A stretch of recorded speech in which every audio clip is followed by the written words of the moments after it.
পিঠে বানানোর জন্য নারকেল কুড়া হবে। ঘোরা শুরু হয়ে গেছে, আমি একটু করি দিয়ে মা করবে।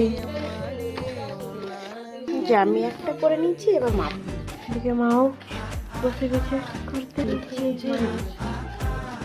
হয়ে গেছে পুরোটা।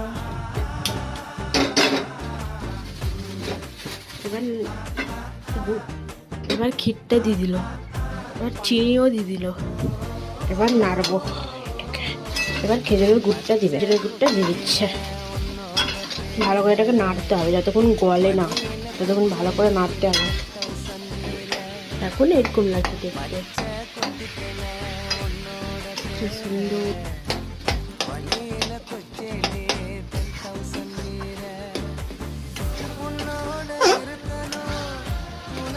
গলে গেছে, এভাবে এটাকে ভালো করে নাড়তে হবে যতক্ষণ শক্ত না হয়ে যায়।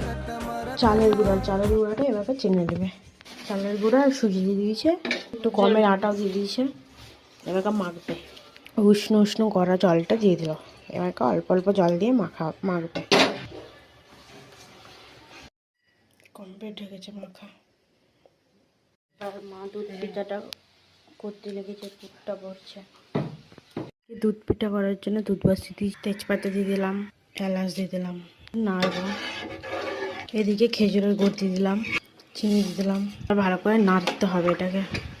এখানে পিঠাটা রেডি হয়ে গেছে। দুধটা ফুটলে পিঠাটা দিয়ে দিব। আর দুধটা ফুটে গেছে, এক করে পিঠাটা দিয়ে দেব দুধের মধ্যে।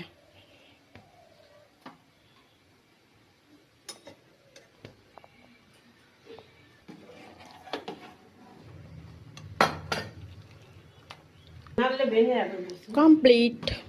কেমন লাগছে অবশ্যই জানাবেন।